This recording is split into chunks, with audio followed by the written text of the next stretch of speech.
I see this a lot. NBA players, athletes in other sports, where they attribute their success to one thing, which is probably the wrong thing. To maybe like traditional coach they had or training, whereas in reality, maybe they spent hundreds of hours in their younger days hooping just in the park or playing ones and all these different things. And that's actually what made them skillful.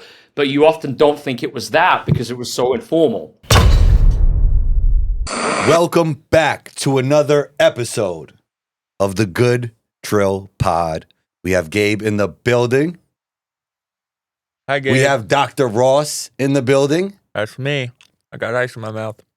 And we have Bobby in the building. What's up? And we have Alex Sarama of the Cleveland Cavaliers. Alex, how are things, man? How are you? Going great. Thanks so much for having me on, guys. Really like the work you guys are doing. So yeah, pleasure to be on this and looking forward to a good discussion today. We are as well, and Bobby is going to kick things off. Yeah, we just want to get right into it. And I'm curious, how do you define skill? Great question, Bobby. I love that we're starting here. So for me, skill is the relationship with the player and the environment. And skill to me is not a technique. It's not a move, but it's something that emerges every time. So I think traditionally we've had this idea in basketball that players are kind of like super robots or computers where they're storing all those things in their brains. And I call it's kind of like the Pokemon training approach, got to catch them all, where as trainers, coaches, we're going through this this list of techniques, moves, and then hoping that players can do it at the right time in the game. And that's what I used to do too, but that's not what skill is. And it's all about skill is something that's adaptive. It always emerges differently in a context. So then obviously with that definition, it leads to a introspection into how we're actually training, how we're coaching, and what environments allow athletes to develop skills most optimally. And you say emerging. I love that word emerging. And I wrote this quote in our Discord today, the quote with the Navy SEALs. It's like, you don't rise to the pressure of the moment, you sink to the level of your training. And I think that is kind of alluding to emerging properties, is you're trying to develop these things that just kind of happen in a way that's going to help serve you on the court. And people don't think about training that way. That is training. You're training for a moment. You mentioned the word robot, and I feel like there's more skill development robots than ever before. Like, they even have the skill and the athleticism, but the feel for the game is not quite like it used to be. So true. And I honestly think why that is because training has become so much more rigid. And I think in the past, there was naturally more free play. Players would just play in the park. They'd just be hooping in like 2-on-2, 3-on-3, free play settings. And, those are great environments for skills to emerge. And I think now, unfortunately, what we see so much of is the trainer industry where it's done. I think the training industry could be done in such a good way where it adds value to players. But I think what we see a lot of, unfortunately, is kind of just one-on-one training sessions where players are turning up and just learning all these techniques. And it's kind of done in complete isolation from what they actually do in the game itself. And I think, too, the biggest problem is a lot of these things are kind of players are being trained like they're James Harden or like the best one-on-one players in the NBA. And it's just like, that's literally 1% of the best players in the NBA who do all that stuff, all those individual moves. And it's like for everyone else, which is 99% of the league or players of all other levels, it's how can you use an advantage? How can you attack a closeout? How can you understand coverage solutions in a pick and roll to pick apart any defense? I think that's the big part of stuff that's missing because of this robotic approach. It's interesting because you see players that will get into a Euro for no reason or step backs for no reason. How do we alleviate that as trainers, coaches, and people in the basketball industry? I think it's using the right constraints and creating the right environments with small-sided games. Because I think that's the biggest problem. It's like you're repping out all these moves, and then it's like players actually have to relearn completely when that move works in context. And I've never met a coach or trainer who thinks they have enough time. So it's like we don't have time to redo all that stuff. So why don't we just train it all together at the same time where perception in terms of what they're seeing and action, what they're doing are coupled. And I think that's where It could just be like a one-on-one where you have an offensive player driving from the elbow. You have that help defender, that low man kind of step over. And then what that will do is, and you say the constraints are you have to score inside like the restricted area. And what that will do is that will lead to the Euro step emerging. Now, it won't look the same every time. And sometimes maybe the Euro won't emerge because they don't need it. But the idea is that maybe one every 3 reps that it does emerge, it's going to be more impactful for their development, and it's going to look slightly different every time. I think a lot of people listening to this might have heard of CLA, might have heard talk of constraints, but don't really understand what it means. Could you kind of go into the 3 different types of, there's 3, I believe, right? Different types of constraints. And I always butcher it when I go through it. I think you're the perfect guy to have on to really just go through the 3 types of constraints.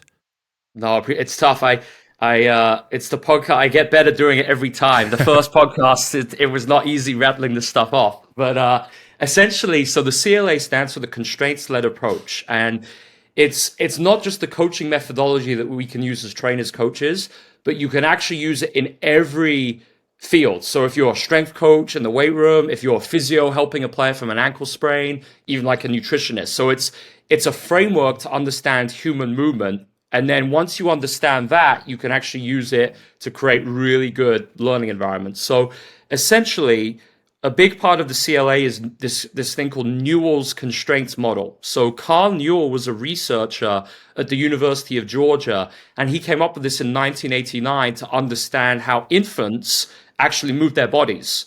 And what happened in the early 2000s was a researcher called Keith Davids took this to a whole new level and kind of reinvented this as part of a CLA approach to sports. So essentially, you got 3 constraints. So you got individual, task, environment.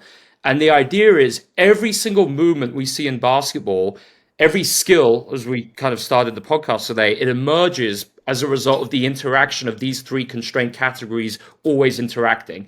And there are several kind of types of constraint in each one. So for instance, individual, those are related to the players themselves. So that could be things which take longer to change, like their height, their weight, their wingspan, things of that nature, versus things which change over shorter time frames, like their mood, their fatigue levels, their perceptual abilities, their sleep quality. Okay, so those are individual constraints. So, for instance, picture why they matter. Say you're shooting a 3-point shot, and your individual constraints say you're shorter and heavier than the defender closing out, who's taller and faster.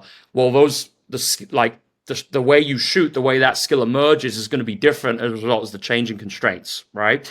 Environmental. So these are things, could be things like the humidity, the light, the temperature, the court surface. And for me, the ones which are more interesting here are the socio-cultural constraints, like the forms of life. So for instance, the best example is Brazilian soccer. Why do Brazilian soccer players play the way they do? Well, it's shown because of the prevalence of things like samba music, which leads to creativity. The poverty creates a backdrop where there's lots of free play, and Brazilian kids play in these favelas where there's like irregular surfaces, irregular balls. So you got those environmental constraints, and then the last one are the task constraints. These are the ones that are most important. It's the rules of what we have in a practice drill or small-sided game, how many players there are, how they can score, the constraints. So the idea is it's all these different things always interacting, and that's what leads to skills emerging. And I back to the emergent. So I did one thing to say, okay, emergent properties like this makes sense. Something that I do think about though, as an example, is like power training. Like a lot of people will say, all right, I'm going to become more powerful. And in order to become more powerful, I'm going to maximize a power stimulus. And that's why I'm going to do trap bar jumps, is because I want to maximize power. And you could argue like, all right, you're going for the property, you're going for the emergent property, and that is the reason why you're doing it. So, and I don't agree with that. I don't agree with the reason why you should do trap bar jumps is because you get a high power output from doing it, or you can measure things a certain way to get a high power output. And I think though, you can apply that same type of thinking to training. I do think at a certain level, you develop enough context through the environment, through the test, through all these things that are happening, through the things that you've experienced in a genuine way, in a way where it emerged. And once you have enough context, I do believe you can take that context and get better without that environment. And the reason why I say this is because, like, if you think about players growing up, I don't think everybody did small sided games. We do small sided games all the time. Like that's most of our training that we do is small sided games. I think it's an incredible tool. But I do think if I were to guess, I guess that most like NBA players, top players, some of the most skilled players, they're mainly playing pickup, 1-on-1, 2-on-2, 3-on-3 for the most part when it comes to their live play. Like they're not actually setting up like some of these games. And I think they get a certain context from that, and then they go do a lot of 1-on-0 type of training. But it's completely different than some 8th grader, 9th grader doing 1-on-0 training and saying, "Oh, I got to go get up the reps. I got to go repeat this same pattern over and over again." They don't understand what they're after. What do you think about that? How it kind of plays the 1-on-0 training and the live training with that? Sorry for the long-windedness. No, it's great, Ross. I think this is a really good segment where. Then this is a caveat. Not everything has to be a small-sided game. And I think you guys are a great example of how you can be creative, still doing some 1-on-0 like I do, but with variability, where it's more like differential learning, where you're training an action capability, but still it's not the same rep every time. Yes. Right? Yeah. And that's what it's to me, it's like the open environment is the CLA, the closed environment is differential learning. But what we're not doing is we're not like using the 1-on-0 to rep out a move, doing it the same every time. Yes. It's often we're doing it to train an action capability like quickness, verticality, like you guys do. But there's still a level of variability there, right? Sometimes we're like just using different stances or coming from a different angle, jumping a slightly different way from a different position. So I do think it's getting that understanding that, yes, we can do some things 1-on-0, but we got to understand why we're doing it. And I think that's where for instance, the only reason I would use 1-on-0 would be to train those action capabilities. And I still think you could train them in CLA, but sometimes that closed environment can create something very specific that could actually have a greater impact when we put them back into the CLA. And then the other reason I do it would be shooting 1-on-0, where I'm not just doing small-sided games, because it might not, with a poor shooter, they might not be able to find a different movement solution, aka a different shooting technique may not emerge if I'm just doing small-sided games. So what we need to do to give the body more of a push to self-organize is things like shoot from different stances, use different balls. You're going to shoot with really high arc, then really low arc. And I think that's what I really enjoy seeing you guys and the work you share. I think that's where coaches have to get the balance and understand, do 1-on-0 variably, differentially, as opposed to just these blocked reps. Do you think that answers the question? Yes. Do you ever, so we'll just use the frame talking about shooting. Do you ever bring attention to the athlete's body when teaching shooting? Very rarely. And if I do, I try and, okay, so with differential learning, yes. And so like, for instance, we do things like you're going to shoot with your guide hand behind the ball on the left and in front, right? But the difference is I'm not saying that one of these positions is kind of optimal and that I want you to do this every time. We're just doing it to explore different positions. And the idea is that over time, you're going to find the solutions that is more optimal for your body by doing this. But I'm not prescribing what that is because I don't know. Yeah, same way. I'll have a player jump as high as you can on this shot. Yeah. This time, do a 90-degree turn in the air. Do a 180-degree turn on the air. So if there's any attention to the body, it's just getting them to experience something new and give them a different dose of information from rep to rep. And if you do enough of it, people think like, well, then how's the player going to fix his form? Well, if you expose them to the right information in terms of what they're gathering, the stimulus, turning in the air, drifting, jumping high, jumping low, different hand placement, different stances, over time, they're going to, because of that just volume of different information, our bodies have the ability to self-organize and find a solution that works, because we don't just need somebody to shoot stand still shots. We need somebody that can be able to take on all this information, all the chaos from the game, and still get a shot that hits the bottom of the net. And if you think standing there in a gym with the absence of all that stuff is going to get you there and just repping it out, I don't see how that makes any sense. And people will argue form matters. I don't ever say form doesn't matter, because the way we do things does matter. But ultimately, I'm preparing my players to shoot within the chaos of the game. And I need to get them on that trajectory as fast as I can.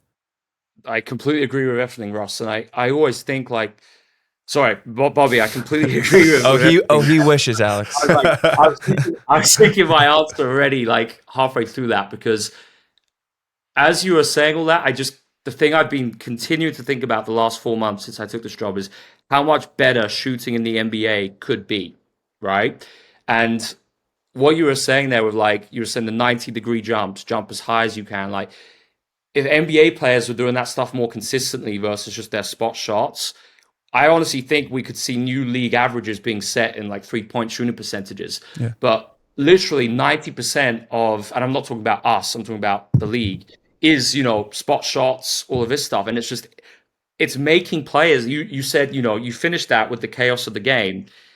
And these spot shots are just not preparing players for that. And it's actually making them, I think, worse because they're becoming less adaptable and they're like shooting movement solutions are becoming even more entrenched. That when there's a solution like a defender closing out, they actually can't adapt because they're not very adaptable. And I think this is where all that differential learning stuff, Bobby, it's like that's the future to me of shooting. If you can combine that with the right CLA activities, we could be creating really adaptive shooters. And last part to what you said, it's like you said form matters and all that. I'm exactly the same. I'm never saying that shooting form doesn't matter. The difference is we're not going about it by saying you must do this instead. We're more creating this, like you said, stimuli. We're creating these different environments where they're going to find a different form naturally, and we're creating the conditions which maybe target a particular part of the body without kind of going in and saying rep this form shooting thing out 100 times in a row. Yeah. I was talking, I don't know if you know Mike Dunn, he's one of my good friends. I was talking to him yesterday, and I like talking to people that I know I can just spit out whatever's going to come on my mind, because I haven't found the ability to really articulate what I mean. I know what I see and I know what I do with athletes, but it's been challenging for me to articulate this whole, it's like a debate on the internet right now. Does form matter? Does form not matter? Sure. And it's like, I'm not even in that debate. That's the way I want people to understand how we're approaching this, and that we're going to get, like, we want more efficient jump shooters. We want better jump shooters. That's how I'm going to do it. The difference really comes in the approach of it, where I'm not trying to tell players they have to do something a certain way. I want them to find their certain way that works for them.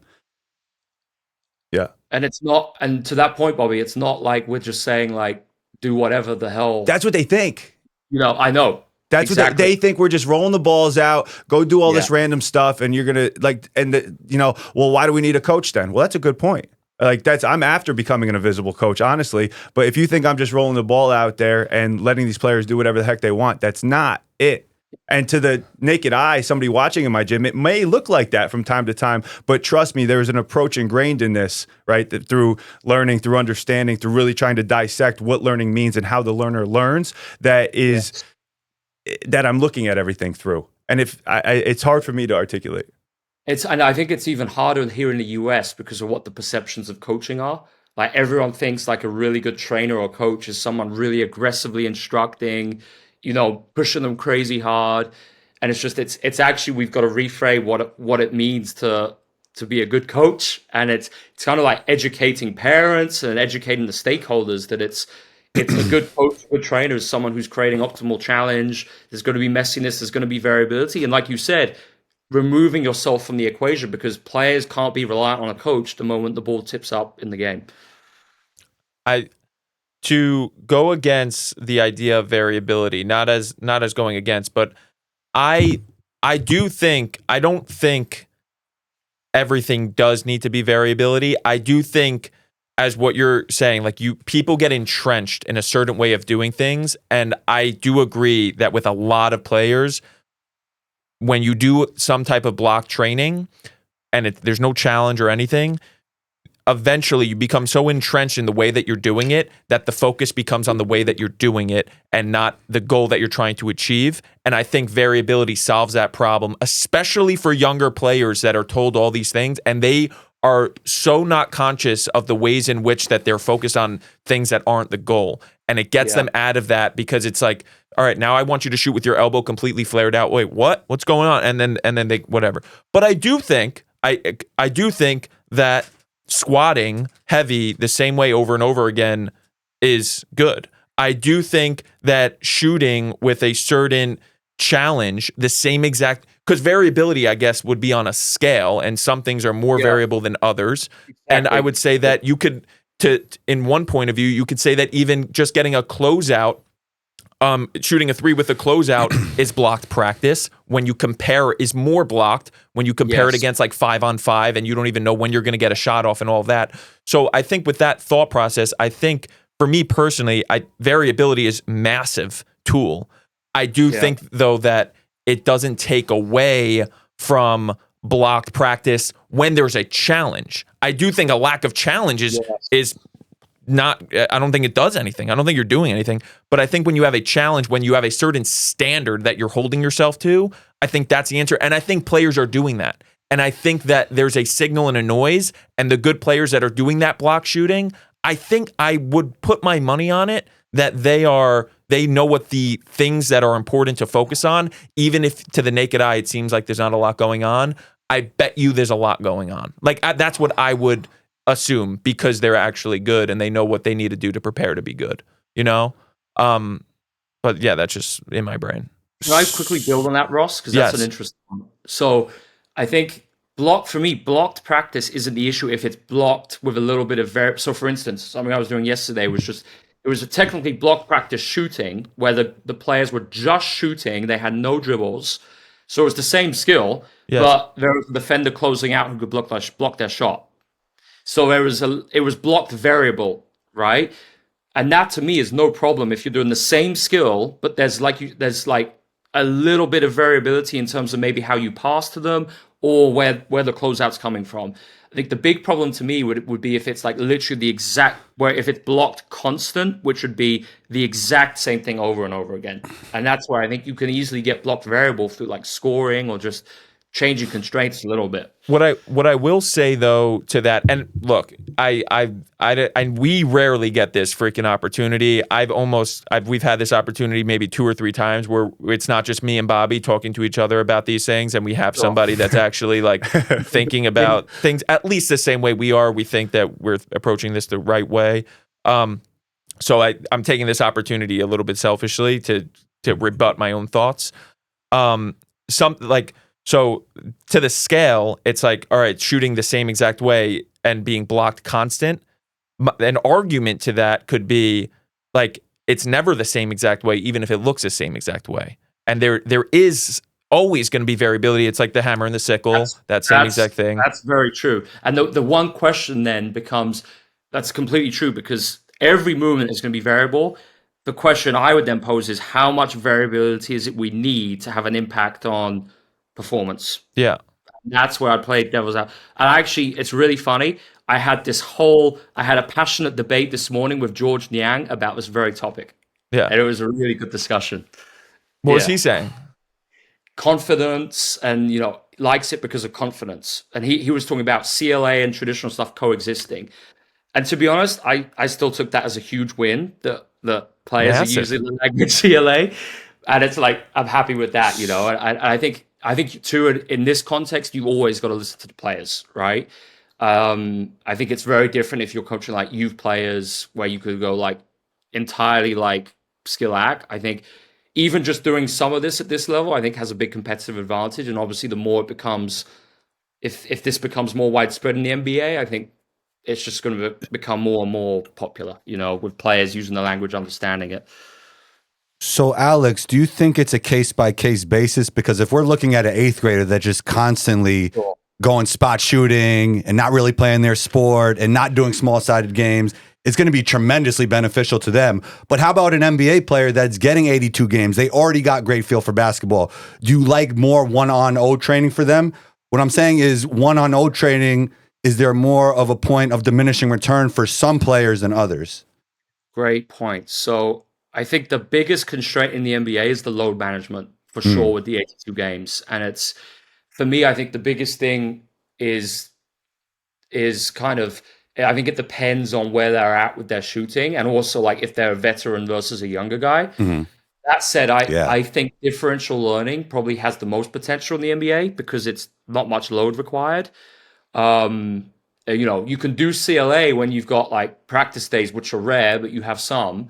But then I think just things like pre-game, like finding ways to embrace variability, just like changing range, changing location. I really believe that over time that can have huge benefits. And I can't obviously. I wish I could go into specifics, but and I can't obviously name names, but seen some awesome results with the Cavs this year, just with some players really embracing it, the variability, the DL, and it's led to returns already. And I think over time, I think as skill acquisition becomes more popular in the NBA, we could actually track this stuff and study it and get like skill researchers looking at it. And I'm pretty confident we would find that the more the players would just shoot variably 1-on-0, the better their shooting would be.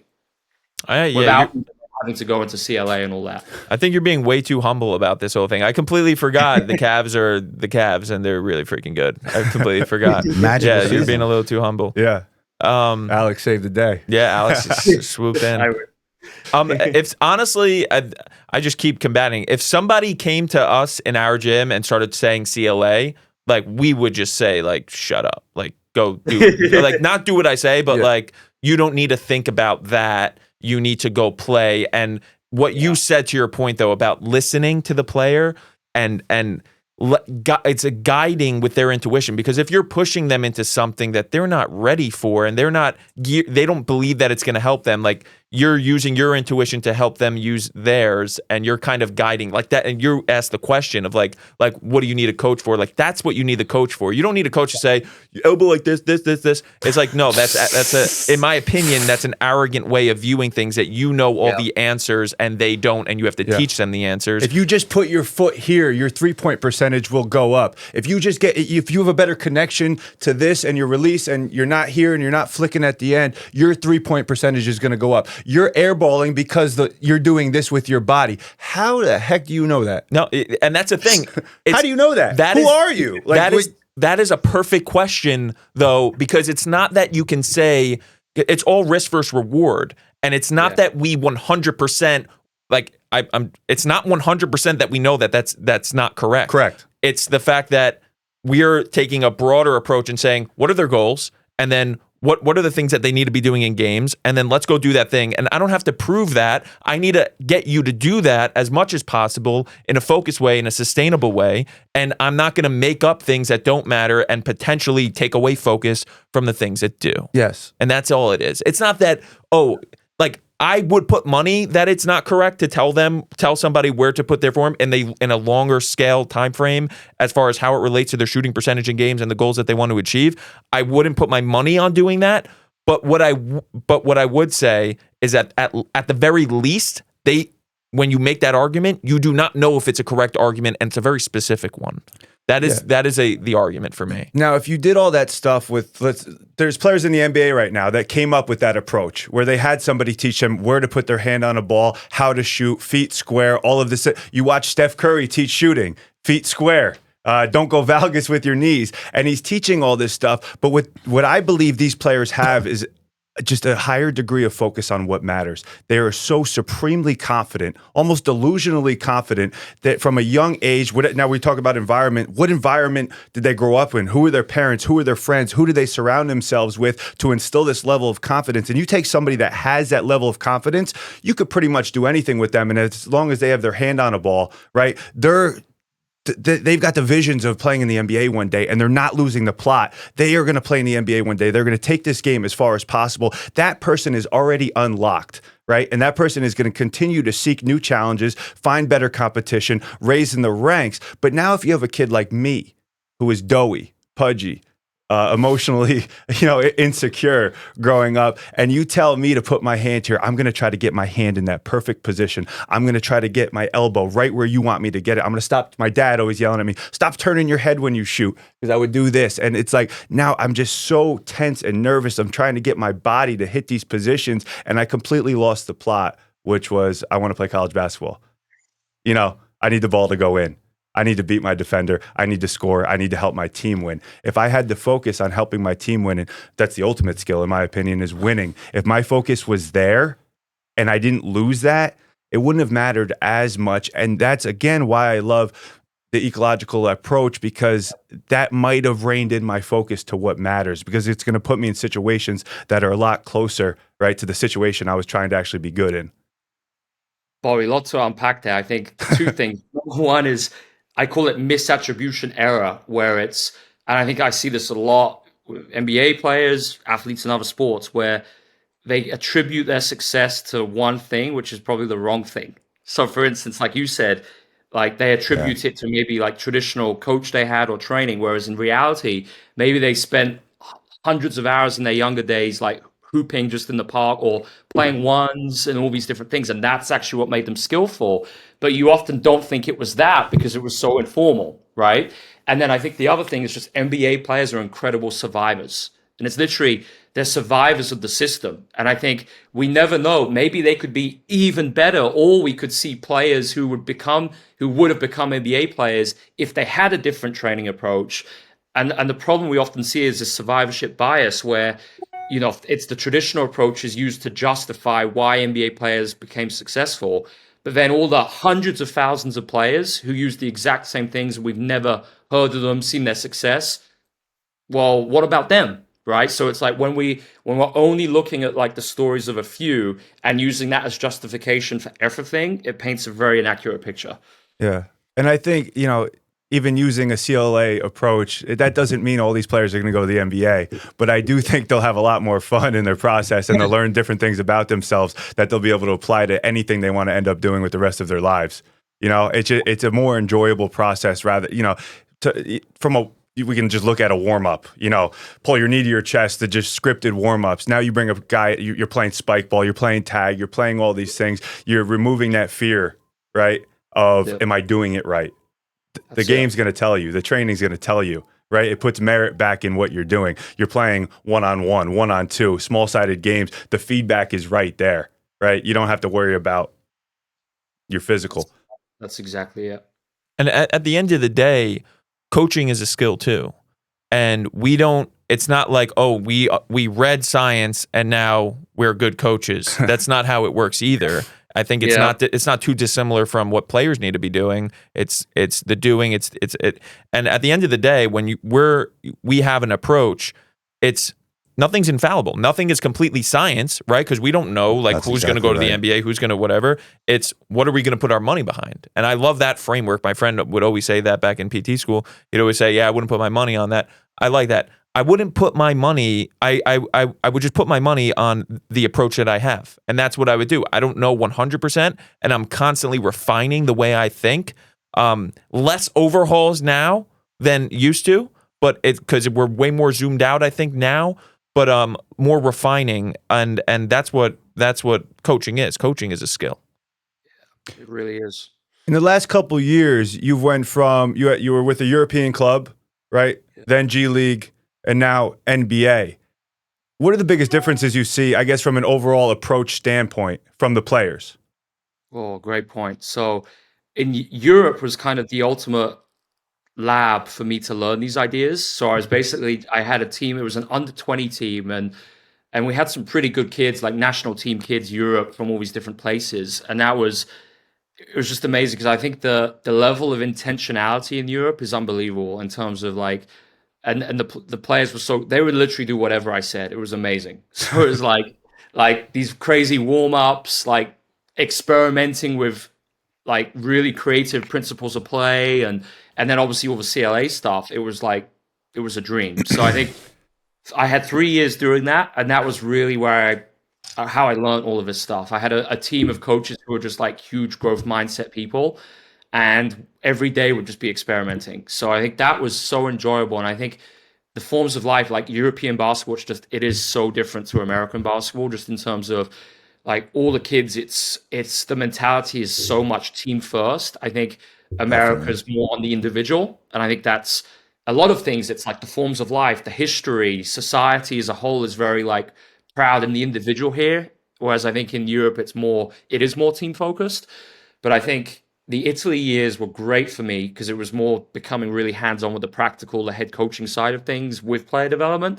Then my G League role was in Portland with assistant coach, director of player dev, and that was really useful to figure out how you could actually get buy-in from pros doing this stuff, and how you describe it to them, and like I became really good at like a 30-second elevator pitch to like explain why we're not doing spot shooting, and and that was a great experience. And then now to this year, I mean, it was very unexpected. Obviously, Kenny Atkinson got the job late, and then we'd actually never spoken until he called me for the job. It was kind of surreal. He'd just been following my stuff online over the last few years, and I think Kenny naturally has done a lot of this intuitively by himself over the years. And then he's such an open mind, growth mindset person that he's always looking for a competitive advantage, and he'd come across CLA and was interested in it. So it was just like the perfect match. Awesome. Why do you think so many of the league's top players are international players? Great question. I honestly believe it's just the development model and the difference with what we see internationally versus the States. And I think and still, I think there's a lot of old school coaching in Europe. There is, but it's still better. And I don't mean this disrespectfully, but it's still better than the typical trainer, the stereotypical trainer. I'm not talking about all the great trainers that there are doing really good work. And same with AAU programs. And, the base one in Europe, it's far more focused on the skills that you need to be a good pro. For instance, how can you use and recognize an advantage offensively? How can you play intense ball pressure and neutralize pick and rolls? How can you understand how to create an advantage out of different actions and all these triggers? And I just think in the States, you don't really see those things being taught at the youth level. It's far more kind of just like one-on-one, static one-on-one. I want to create an advantage off the dribble. I want to catch, hold, jab 100 times. And it's just, you don't see that in Europe. So I think the skills that these young players are developing are naturally setting them up for success more. And then the biggest thing too is less games. So because there's less games, every game matters. It's way more intentional. It's way more competitive versus, playing like 80 games in one summer. In Europe, you might get 30 to 40 games in one season. Do you think there's a heavy soccer influence on European basketball? Because that's what I saw when I was playing over there. Yeah, I think definitely soccer's an interesting one. I think the multi-sport thing's interesting because I think you've got, especially at an earlier age in Europe, I think kids try different things before they do specialize at like 14 typically, but at least they're sampling lots of different things. And I do think like just like watching soccer and seeing other invasion sports, I think that has an interesting impact on how players play the game of basketball. Bobby already mentioned that you've worked in the G League and you've worked in the NBA. What's the biggest differences between the G League and the NBA when it comes to level of play and style of play? Oh, really interesting. I think NBA players can really, putting it in an ecological language, they are able to really perceive the most attractive opportunities in each kind of microsecond of a possession so much more optimally than G League players. And it's just in terms of like being able to see, I call it an affordance, it's from JJ Gibson, an opportunity for action, like in a pick and roll, the opportunity to reject, to drive around, to pass the shoot. Like NBA players are so good at just perceiving that environment and acting with a really effective solution. I think they're way more adaptable with whether it's finishing at the rim or, handling pressure. They just have more solutions than what you see in the G League. And I think the G League's I think it's a great place for players and coaches to develop. And I'm really pleased it was part of my career, even just for a season, because it's such a good environment to try things out and learn. But I do think, there's a noticeable difference, obviously going from G League to NBA. Players just pick up information so much faster. You just referenced affordances. Can you unpack a little bit the role of affordances and what that actually means? Yeah, absolutely. So basically, it's this approach to kind of motor learning, skill acquisition. It's called ecological dynamics, right? It's a way you understand human performance. And one of those really important ecological dynamics words is an affordance. And it comes from this ecological psychologist called JJ Gibson. And it's an opportunity for action within your environment. So what you could say is that the most skilled players in basketball are the players who can act on the most attractive affordances, right? So in other words, the opportunities which are most optimal, creating advantages offensively, or if you're on defense, keeping the offense in neutral, right, where they don't have advantage. So I think it's not just about quick decisions. I think that's a very simplistic term because sometimes it could be waiting longer, like say you're dribbling in transition and there's an advantage situation. it might be a case of waiting longer for the most optimal affordance to open up versus just acting on the first one.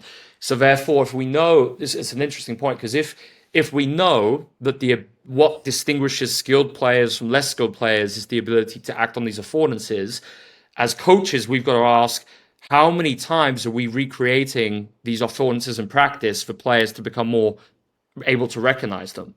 And obviously within the traditional practice, the answer is not very much, because they see the same affordances over and over, or they're predetermined for the players. Yeah. Mike and drills, 3-man weave, layup lines, dribbling through cones. The information isn't present. That's exactly it. It's not there. And I think an easy way to understand, for me, I try to wrap my mind around all this stuff and be able to speak it in a simplistic way. Affordances is really understanding the information you're seeing and your ability to act upon it, right? Well, and is what we're doing from a training capacity preparing us, right, for the information that we're going to experience. How are we getting those reads? And we're talking about the American individualistic approach. What are the affordances there? Even if it's one-on-one culture, it's one-on-one. It's one-on-one. And again, the James Hardens of the world, some of these guys can take that to a supreme level and be the best at it and average 35 a game and impact winning, but not many people can do that.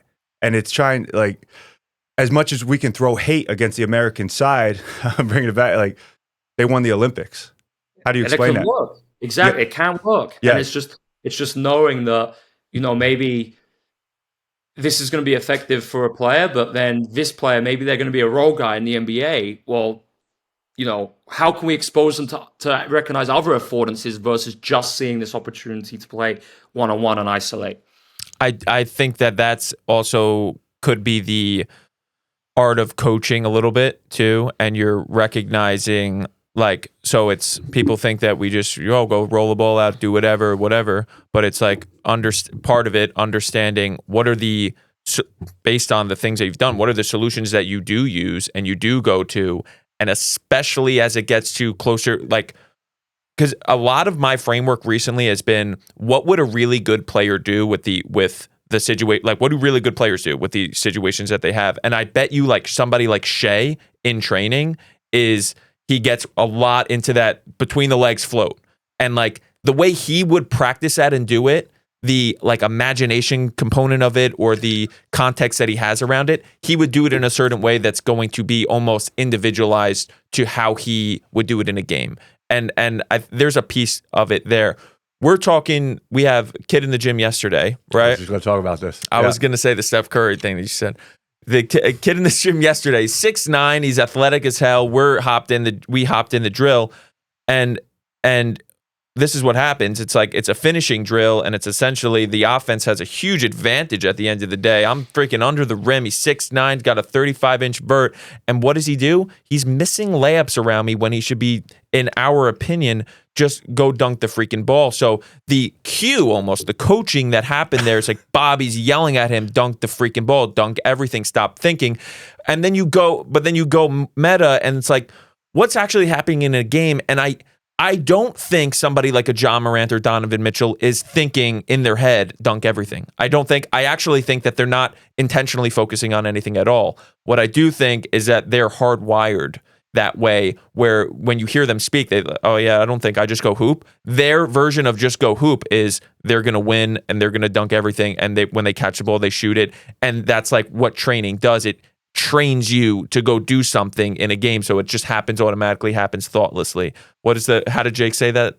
Thoughtless, fearless movement. Thoughtless, fearless movement. And the training, it's like, okay, there's going to be, especially with small-sided games, you're setting up a specific scenario where you are trying to drive them to a certain focus at the end of the day. So if we're doing a finishing drill, we're not focused on shooting. We're not focused on the whole aspect of winning a 40-minute game, 48-minute game right now. We're focused on this one broken down part. I want you to go finish the basket. And I think what we don't do enough, what we could be better at, is being a little bit more objective with what they're trying to do. Like, so I'm talking to Saif, it's just like, why do we say dunk everything? Why do we say it? It's the quickest way to get the ball through the hoop. Like, it's the quickest way. And there should be a tilt towards aggression and the quickest way to do something, right? So it's like, I don't think he's going to be thinking about that during a game. But if we do it enough, where you're in that situation enough and it can transfer to more and more variable situations, then all of a sudden we can do it in practice, and now we're doing it in a game, and now that's what safe. That's what he is hardwired to do. He's hardwired to go dunk the freaking ball. He gets as quickly as he can to the rim, and then when there's other things that are happening, help defense stepping up, somebody stepping up, he has to change his shot, he has to pass the ball out, then it can kind of get a little bit mixed with all that. What do you think when it comes to the concept of the focus during a game, like focusing on something or thinking about something during a game? Should people be thinking? Should they aim to not be thinking, not be trying to focus on something, or should they be hardwired?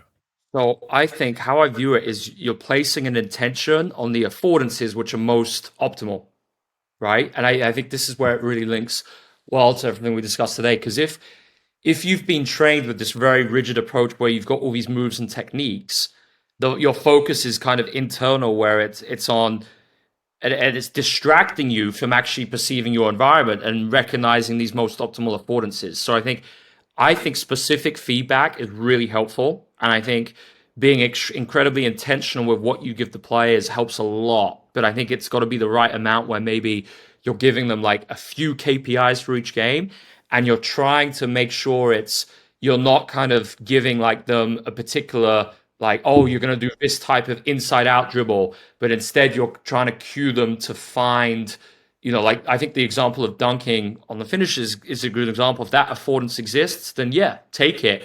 But we're not prescribing you to do this perfect 1-2, whatever as you go dunk the ball. So it's more, how can you basically specify what part of the environment they're focusing on for that game and setting these like very specific micro intentions. I think that over time could be a really good strategy in player development. Yeah. I was at the OKC Knicks game the other night when they got destroyed, and you watch Shea go when he gets. We gave up a ton of wide open looks because we just don't play defense. You're on the team. Yeah. Okay. We gave up a bunch of wide open looks to Shea right underneath the rim. But what does he do when he's wide open? And that intrigues me. Like, what do you do when you're wide open? What do you do? Like, he's not going to do anything less than what he has to do. He's going to do exactly what he needs to do to get the job done. He doesn't need to get it. He had some last second buzzer beater finishes. The way he does a last second buzzer beater finish is way different than when he's just wide open and he just has to go dunk the ball. That's so interesting to me. Like, he does, like, it's so obvious, but he doesn't think about, he's not focused or thinking about it. He just like, this is what I do. I'm going to go put the ball in the basket right now. And if there's somebody that steps up, then I'm going to go make a play. And it's like, he doesn't try to do it. He does it. Like, And there's a big difference, because when you try to do something, all of a sudden you're not doing something. It's Yoda, but it's so true. That's it, and it's perception action coupling. You're seeing, doing, and doing, seeing. And if you're having to think, oh, I must do this move in this situation, it's just you're always going to be too slow. It's more of a natural ecological process, and I think Shea's a great example of that. Find the move. It's the context you're in. And you say, like, what do good players do? They go win, like they're focused on winning. I honestly don't think they are. I think they're just winners. I think they just win. They go out and play. I don't think Ja, the way he plays, the way he moves, I think he's just a freaking winner, and he's hardwired. When he steps on the court between those lines, 10 people on the court, 3 refs, he's just a winner. He just goes and wins. I think they have an ability to be present in the moment and dominate the moment. And if we're talking about that coupling, it's one way or the other, right? Perception, action, action, perception. It's together. It's a like an attunement, right? And it's a presence. And these players that win have the ability, despite what's going on, to really just lock into that moment. And what is the best opportunity in this moment? What am I seeing? What am I feeling? Where am I going? Like, I think, decent players have a good understanding of their individual skill set and maybe the guy that's guarding them, and they can see an advantage there. I think these top guys have an understanding of everybody on that court. right? What is this player? What is my off guard? What are his skill sets? What is he good at? Is this the right position? Is this the right timing to give him the ball? The defense, where's the weak link in the defense? And I think they have this insane ability to really just take in all this information. And it's not like it's a conscious thought running through their brain when they're playing, but they have a very good understanding of the skill sets of everybody on their team, right? The physical constraints of everybody on their team and the defense. And they know how to win. Yeah. Would you train that guy different than your 8th grader? And how would you train that guy? Get out of his way. I would get out of his way. If he has all of that, I'm saying this is like the % of a % that has this ability to really, have that ability to take in the amount of information and be a constant winner, to be on the NBA stage or that, what would the workout look like? I would start with a conversation.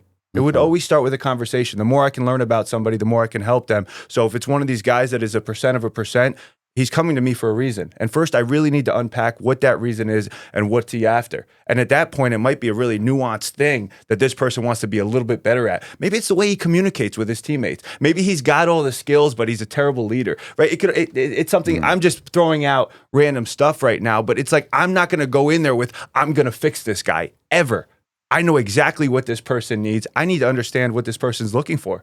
What is his goals? My job as a trainer is not to give them what I think they need. It's to give them what they need. It's not what I think they need. It's what they need. Yeah. Well said. Well said. Yeah. Alex, what do these small-sided games actually look like? Let's say you're working out 1 or 2 players. What would it look like for you? Yeah, absolutely. So really, I'd say trying to create very specific environments based on, like we just heard, basically with Bobby talking about what they need. I call them rate limiters. So it's what are the most specific things that every player needs versus just going in with this one-size-fits-all approach. So, and I try and make them really specific. So, what are and I use analytics to often find these things. So it could be things like maybe their points per shot finishing off a cut is 1.34, and it's pretty good. But then their finishing off a drive is 0.74 points per shot. That's a really obvious rate limiter. So now what I'm going to do is create a situation where they're finishing off these drives in the same scenarios that they're encountering in the game, whether it's transition, driving closeouts, transition drives off kick aheads or kick acrosses, handling and triggers.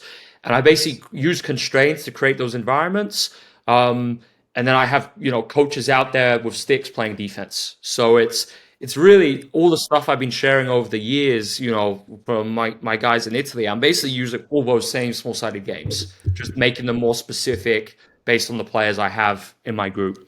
So could we define skill as the ability to take advantage of the affordances? Absolutely. That's a great way of phrasing it. Like basically identifying. Because sometimes, sorry to cut you off. Sorry to cut you off, but sometimes you could see it, but you might not have the option to finish it. Yeah. That's it. So it's like, exactly. So it's like, how can you perceive the affordance, but then have the ability to self-organize your body to act on it?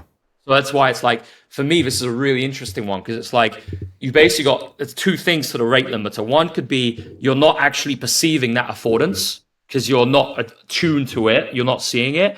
And then the second part is maybe they're seeing it, but they just can't self-organize their body to finish at the rim adaptively to capitalize on it. And that's the kind of the science and art of player development, and why it's about so much more than just going in and repping out moves, right? Which is what we see a lot of. Go ahead, Bobby. No, my brain is just going back to action capabilities, and it really blends strength and skill training, right? It's all the same thing. What are we trying to do with these players is raise the floor of their action capabilities, right? What is the rate limiter, right? And how do we get rid of that? And how do we raise the floor of their action capabilities? How do we give them more opportunities for action, as Rob Gray likes to say? That's it. Yeah. When you were bringing up deciding what type of situations to put players in, that stuff is crazy. That I feel like a lot of people would find that very interesting. What you just said about looking at the analytics of it. How much of what you decide to do, how much of it is the analytics coupled with those conversations with players, and what would they intuitively think that they need more and less of? How much of it is like both or is it more like, you got it, like you need to do these situations, you suck at them. I do think it depends on the player and like where they're at, like a really young rookie or two-way versus someone more established. But I think you always should have a conversation. I think it's more powerful if the goals come from the players. So it's like, I might have an idea of what the rate limiters are, but if, through conversation, it seems like it's coming from the player, I think that can be so powerful, right? And then just even involving the players in the process, like it seems crazy, but I've had a lot of conversations and I think something we're doing really well here is using analytics. And I think players always like to know these things and actually know what their numbers are and learn what things like a percentile actually are. Well, I think the players themselves are really smart. And I think if you're involving them in these things and it's more of an authentic partnership, I think that sets you up for success long term versus just saying kind of here, this is what I've identified, we're doing this. And I think a lot of times anyway, you'll get to that point if you just involve the players anyway in the conversation. Yeah. It's interesting. I once had a conversation with the analytics guy at Summer League, and I'm not going to name the team or the person, but he was saying that on their G League team, if they missed a mid-range shot or a floater, they were automatically subbed out. Do you think at times we go too far with the analytics? It depends, because I'm a big advocate for shot selection, and I just think it's understanding how can you use analytics without in a way that optimizes performance, maybe without being over constraining. But I will say this: I do think, like in the G League example, unless players are really efficient at that shot, which is not many, it's not the type of shot which will see them, I don't believe, get minutes at the next level at the NBA, because it's like the best players you'll have like your star players can take those middies, right? They're efficient at it, but then everyone else, the reality is you're going to be more efficient rim and three. Right? It's just the reality of it. But what if there's a situation where there's 6 seconds on the shot clock and there's nothing else available? Well, yeah, maybe we've got to take that shot. So I think it's an interesting one, but I think there's a lot to analytics rather than just kind of the whole mid-range floater piece. I think it can be used so well to actually formulate kind of what you're working on in player development. I think it goes so much deeper than kind of the shot profile, shot selection stuff, which I know it's what everyone talks about, but I think that's only like really like the most basic thing, and I think it can go so much deeper to be a really useful tool. What do you mean by that? Just in terms of like you can take such a deep dive into every player, like in terms of the micro details of seeing like things like finishing off one leg off a heavy contest, light contest from a particular part of the floor, off a cut or off a drive, pick and roll handler abilities against different coverages. So I think if you're using the analytics well, I think it basically provides you with a really clear roadmap for how you're creating these small-sided games, etc. Yeah. I think it's funny about the mid-range. I was thinking about this. Before the whole Steph Curry era started, what did players, like right when that started, since that started, players have been getting yelled at less and less for like stop chucking up threes.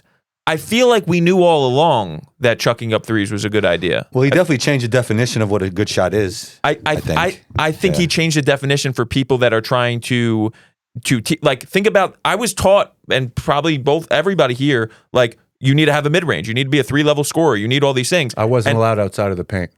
So a lot of us were good, better players, guards. Were taught. You go here. Better players. Bobby, you go here. Bobby, Stay. go here. You rebound, post up. Yes. Big boy. That's what they talk to me like. Yes. I remember stop shooting so many threes, stop shooting so many threes. And now everybody, all the coaches, all the adults that make all the rules are like, now we want to shoot all the threes, stop shooting mid-range, stop shooting floaters, stop shooting bad shots like that. I think we all know. We all have the knowledge of what the most important thing is, and I think players were shooting threes because they were worth 3 points. And 3 is more than 2, and that made sense to shoot a 3. You know, it's more points. And have this feeling like we know the answers. We have the answers. If you have a genuine want to win and your brain is geared that way, we have the answers. And then we're entrenched with all this information that's not important. Now we have to go back and point out, look, you're shooting this mid-range jump shot and you're shooting it probably because your old coach Hector was telling you, yo, listen, little Bobby, you have to shoot a mid-range jump shot because you need to be a 3-level scorer. And now they made it to the NBA because of all these things. Yeah, and now they're still shooting mid-range jump shots, and they haven't paid attention to the fact like that is not aligned with their goal a lot of the times. If it's in a certain situation, you should have just done X, Y, Z. I feel like we know these things, we have these things, but we're given information that is staying in our subconscious and then it's manifesting behaviorally. We always knew to stop chucking up threes. How many times do you hear that? Stop chucking up threes. Back in the day, you don't hear it as much now. You hear the reverse now. And when they say chucking up threes, they're referring to stop shooting threes. Don't shoot threes in transition. Like all these things were rules, and then all of a sudden they weren't when everybody realized, oh, that's a stupid rule. You know? Yeah. Is there a time and place for repping out footwork and moves? I think I've heard, who am I thinking of? It's either Skip to My Lou or one of the other street ball guys would dribble in front of the mirror, right, all day and just work on different moves. Do you see a time, like, do you see any place for working footwork, working moves? Yeah. If it's player led, I have no problem with it. Like, I remember when I was growing up, I'd actually do that sometimes in the garden, just when I was playing. I'd like do something from my imagination, from something I'd seen watching an NBA game, and I'd try and get. And I think that can be. I think the reason why that's useful is because it's coming from the individual, right? It's intrinsic. I think the problem is if the players come to an environment with a coach, and that's when the coach is doing it. Because I think you could still get footwork from different situations with the right constraints. Yeah. So, Combo, you asked me that not too long ago about what if you had a player that couldn't drive left, and I told you, well, I would guard them, right, and not let them drive right. And then if they really want to get better, they're going to take that information. I don't think I said that specifically, but okay. No, you asked me the question was, what would you do if you had a player that can't drive left? And I said I would guard him and not allow him to drive right. And then I think if he really wants to get better at his ability to drive left, he's going to take that information and go do whatever it takes to drive left. And I'm going to continue to, in training, take away one side. Okay. And then I said, but I think that gets to what he's saying now about if it's player led and that play like that. I didn't have that piece of it where I think they're going to go do that. Right? If they need to get out extra rep or work, they're going to say, I can't go left. So maybe I need to spend more time dribbling in the garden with my left hand. There's a certain context. And when you hear people talk about use your imagination and if you have to tell somebody else, go by yourself and use your imagination and go do this, it's like, that is not using your imagination. Like it should just come naturally. It should be based on a desire, and you should have the context in which to use your imagination in the way that you see fit. I 100% agree. Putting you in a genuine situation to actually learn, not in a situation to say, this is how you should be doing things because this is how I do things or I've done things and this is what I think it'll do for you. No. Yeah. No, that's arrogant. We were just joking about how I was raised with the coaches around there. I was bigger than everyone. But at the end of the day, I'm only 6'6" now. I'm not a center. If I wanted to take this game to the highest level, I needed to be a 2-guard. And rather than them see, and I love basketball, I would have done what I wanted to please the coach. I wanted to please the teammates. I was so focused on doing whatever it took. But then in practice and in games, it was go put your 2 feet on the block and go like this and wait for and that was it. And when the shot goes up, try to catch a rebound. And then I would get separated with, that was what they put me in a literal box and said, this is who you are. You have no hope of becoming anything else. You're always going to be like this. You're a big, and it's because I grew up in a suburban town with dad's coaching that knew nothing and said, well, Bobby's taller than everybody, so he's a center. And we're not going to work on any other ability other than his, please give me the ball and catch some rebounds. Like, that's insane. And I think it's still being done. I think it's evolving. I think we're getting away with that. We've got guys like Luka coming over. We've got Wembanyama. We've got all these taller guys coming over, showing a guard skill set. Even Americans like Naz Reid or these guys that can move, right? And it's changing. But like what Naz Reid had, he's 7'2", not 6'6", like I was. He didn't care what anybody thought about him. He did not. You told him, he would say, screw you, I'm playing for somebody else. And that's what I was talking about in the beginning with the mindset of these guys that make it. It's like you could tell them anything and they're already, I'm going to the league, right? I'm going to win. And and I'm good. And you could tell them anything. I think that's the goal of training. Yes. That's the goal of training, is to set them on that path. Action capabilities. Yeah. Raise that. Yeah. Like that is the goal. But that's not what most coaches and trainers want. That's not their goal. Their goal isn't how can I make you the best player? How can I help you become as good as I can help you become? And how can I attribute your success to what I did for you? How can I do that more and more and more? If I had to put money on it, I think that more than 50% of trainers, that is their actual conscious or subconscious goal in their head. I think it's wild for us to say, because we have this following that we've built just by whatever happenstance and doing so much content and stuff. But it's like, I really like the idea of an invisible coach. And how do we push towards becoming invisible in these players' lives and guides? How do we position ourselves as guides? And if my sole focus is really just to be a guide for every athlete that I'm working with, I think that just gives them so much more of the ownership and powership over their development, because it's not going to come from me. Which Are is you good. speaking to collaboration, basically? What do you mean? Like collaboration between you and the I'm saying player? And then I wanted to ask, Alex, do you see it being more of a collaboration in the NBA than ever before between the coaches and the players? Yeah, I do. I think it has to be that way, just with the way the league is going. I think, the old school days of kind of like, this is the plan, you're doing this. No, there has to be collaboration. I think that's just the essence of good coaching anyway. Like, even if I was coaching in Europe, I'd do the same thing, because I think that's how you can bring the best out in people anyway, when they're involved in the process and they're kind of a collaborator versus just, the days of authoritarian coaching. Yeah. I think I can feel myself getting passionate now, and it's whenever the conversation shifts from basketball to like teaching and learning and that relationship coach and player, because now we're talking about things that actually matter, and we're looking at it from a holistic or almost emotional side, because that's what's important, is this relationship between us and the players, and helping somebody else, right? Yes. Get to a place that maybe they don't believe that they can get to. And I think that's when I'm working with players, it's like, I see more. I see more. They can be more. And it's like, it's a combination of truth and love working with these athletes, but it's like, I think I have an ability. I'm just putting myself in the gym, and I've got my avatar in front of me of this kid. It's like, he thinks he can be this. I'm like, I think he can be this. Yeah. And it's like just pushing more and always increasing. And it's like, sometimes I'm yelling at these players, I'm demanding more, and I can do that because I know where they're going to go next year. They're going to get screamed at, right? They're going to get yelled at. Yeah, I mean, you're on the probably not as bad in the NBA as college basketball, but like, you're playing college basketball Division I. That is the culture. You mess up, you're getting mother effed and off. And it's like, I feel an obligation to prepare my players for that, because I know where they're going. Especially, we're in North Jersey. Come watch some North Jersey high school basketball games. It's crazy. It's insane. Yeah. So it's like, as much as I don't love yelling at players, but it's like, they're gonna be yelled at. Yeah, it's tough. Well, yeah. Do you do that at all? Like, do you see yourself changing? Like, it's almost like sometimes I turn into a character, and it feels real when I'm doing it, but I almost feel like I can turn into a character when I'm working with athletes, because I'm trying to prepare them for the character they're going to be playing for the next season. So honestly, that's an interesting one, Bobby, because I had that whole dilemma in Italy. Kind of, I knew we ended up sending 11 kids to colleges in the US at different levels. And that whole time I kind of knew like what they would be going to, but I think a lot of them were shocked, and I didn't change because I wasn't willing to I just couldn't do it. It just wasn't me, right? But what we did do is we did hold them accountable to high standards, just without yelling.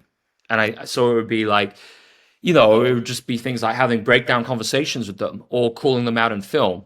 I had no problems doing that, but I'd do it in a very measured, calculating way. And I just wasn't in me to yell and scream at them. I just couldn't do it. And it's not me as a person. It's not me as a coach. I don't think I'll ever do that. But I honestly think that coaching will change. I think it's seeing what the landscape like now is collegiately. I know it might seem hard to believe, but I do think in 10, 20 years, it will be different. I think it's, at the end of the day, all the research shows us you can't treat people like that if you want to optimize performance, and that's why it's like I've been so intentional about the culture environment I try to create as a coach. Does it even add up to do what I do? Because I'm my worst critic, and I'm like, sometimes I'm thinking about, I leave a session and now I'm always hugging them and having that sidebar conversation one-on-one after it's done. If I really lay into somebody and I know it, I can see a little tear coming out of their eye, and that happens. But like these kids have told, it might be an 8th grader or 9th grader who told me they want to play in the NBA, and I actually believe they have a chance. So if it's like a delusional 8th grader, I don't have a chance, I'm not yelling at that kid. But this is, we get kids coming in 6'9", crazy athletic, playing at the top high schools, playing upgrades, and they have a legitimate shot at playing in the NBA. I'm especially hard on those people because I know how hard it is. I'm like, I almost feel a need to do that. Do you agree with that? Like, I don't know. I think there's certainly something to like how you're pushing them, how you're getting them to compete. I think that's a huge part of youth development. Like, it's just knowing like what buttons to push and how far to go. And I think that's the art to doing it well. Yeah. I guess my evidence on this is that they keep coming back, and I end up becoming part of their family. So I'm going to keep doing it. I'm looking for somebody to tell me, don't do that, here's why. And I haven't met that person yet. I was hoping maybe it was you. There is some like you have like, and like there is, that's like the balance of like, there's evidence for it. But then it's like, if something like that really, if there's a lot of evidence that goes against something that's really intuitive to do, then I think that's the step for me that I take of saying, like, now I'm going to dive deep into what is the evidence? What is this actually showing? Because I know how things can get kind of construed. People could play to a narrative. People could play to so many different things when it comes to research, where it's like, all right, if everybody's telling me this, that has been reading things, I'm reading things. All right, let's really go into more depth about it. At the end of the day, though, you see, like, the UConn coach, the coach of the Linden. Yep. He's a nut. He's a nut. He's a freaking nut job on the sidelines. But at the same, like, too much, in my opinion. I think I would never do what he does. I don't know what too much means. But at the same time, you see him, like, high-fiving, handshakes. There's an understanding, like, that's what you're getting out of this person. And there probably at some point, if I had to guess, there's a point of like, okay, you know what you're going to get out of this person. It's not negative. It's just who they are. But I do think if it's become something that's negative, that's probably not a good thing, because it's not what you're trying to do. You're not trying to be negative. You're trying to push somebody towards a goal, not try to stop somebody from doing something. You're trying to make them achieve something, So I feel like as long as there's a understanding that that's happening, I feel like you're in a good spot. But maybe I'm wrong. Maybe, you should not do that. I can't help myself. I know. Yeah. Dude, crazy. All right, we're winding down here. So last thing I wanted to ask you, what's the biggest misconception about NBA basketball? Oh, that's a really good point. I'd say the biggest one is a very generic one. People say, all the European coaches say there's no defense, and that's absolute rubbish. Like, I think the guys are incredible competitors, incredible athletes. They really, like, every night to do that, to bring the best every day for 82 games plus playoffs plus preseason. I don't know how they do it, coming from Europe, because I was working the Euro Cup one year with Paris basketball, and we still had a lot of games in Euro Cup and the French league, but I don't know, maybe it was 50 to 60. Whereas here it's a different story, and I think it's incredible seeing the effort they bring every night. They definitely play defense. Thanks for confirming. Is the modern NBA soft? That's always a hot one. No. I really don't think so. I think the style of play is it's a different style of play. Like, the paint is the spacing. Every team has elite spacing. You don't see the lane clogged with like 8 different players like you saw in the 90s. So it's like, naturally, it's a different style. It's more based on skill, on pace, than the kind of like that pure toughness I think we saw in the 90s. And I think that's just the game evolves every decade, every year it evolves. Sorry, quick bonus question. What do you think the NBA would look like with FIBA rules? Oh, it'd be fascinating. I think less games and FIBA rules would be really interesting style of play wise. I think obviously the 3-second violation, typically opens up. It's a big one for the entertainment. But yeah, what do you think changes there specifically? I don't know how much of a problem that would be now with all the shooting, because it's like in Europe, Yeah. like we used to have so many muck guys with Paris, where guys we would just not defend. You know, loads. We'd do that so much. Whereas in the NBA, it's just like that happens so rarely. So honestly, I don't know if it would be as much of an issue now as it was maybe a few years ago. Great stuff. You're always welcome back on the show. Yeah, dude, this is the first time we've ever actually got to speak like this, and I'm grateful for your time, and I hope this is just the start of, continuing down the road and picking each other's brains, man. No, definitely, guys. Really, it was a great discussion, and hope to see you when we play the Nets. I don't know how far. Brooklyn's probably not too far from you guys, right? Yeah, that should be an easy win for you. We'll get there. Thanks for taking the time. Another good episode of The Good Pod, and we are out. Peace.